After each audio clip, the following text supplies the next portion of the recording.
গণভোটের রায় বাস্তবায়নের দাবিতে রাজধানীর সোহরাওয়ার্দী উদ্যানে চলছে বাংলাদেশ খেলাফত মজলিসের গণসমাবেশ। এখানে আছেন সহকর্মী মোহাম্মদ সোহাগ বিশ্বাস, সরাসরি যুক্ত হচ্ছি তার সঙ্গে। সোহাগ বিশ্বাস, এই গণসমাবেশে কারা উপস্থিত হয়েছেন, সার্বিক কি পরিস্থিতি দেখছেন সেখানে? ভোটের রায় বাস্তবায়নের দাবিতে রাজধানীর সোহরাওয়ার্দী উদ্যানে বাংলাদেশ খেলাফত মজলিসের যে আজকে গণসমাবেশ, এই গণসমাবেশ এর মধ্যে শুরু হয়ে গেছে। এই গণসমাবেশে জামায়াতের আমির ডক্টর শফিকুর রহমানের উপস্থিত থাকার কথা রয়েছে।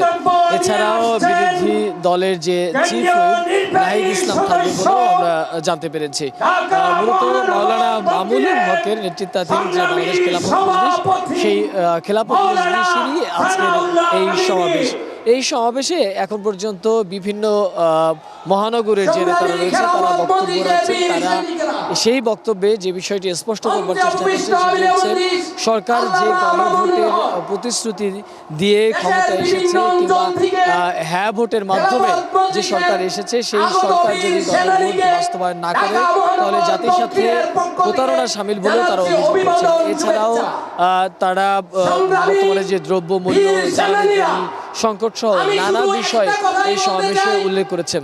তাদের এই সমাবেশ থেকে যে বার্তাটি তারা ভোটারের দাগে দেওয়ার চেষ্টা করছেন সেটি হচ্ছে, যেই গণভোট বা যেই গণভোটে দেশের বেশিরভাগ মানুষ রায় দিয়েছে, তারা ভোট দিয়েছে, সেটি এই সরকার বাস্তবায়ন করবেন এবং যদি এই সরকার সেটি বাস্তবায়ন না করে তাহলে অতীতের মতো তারা আবারও রাস্তায় নামবে, বিক্ষোভ করবেন এবং সরকারকে এক প্রকার গণভোটের রায় বাস্তবায়নে বাধ্য করবেন, এমনটাই আসলে বলা হচ্ছে।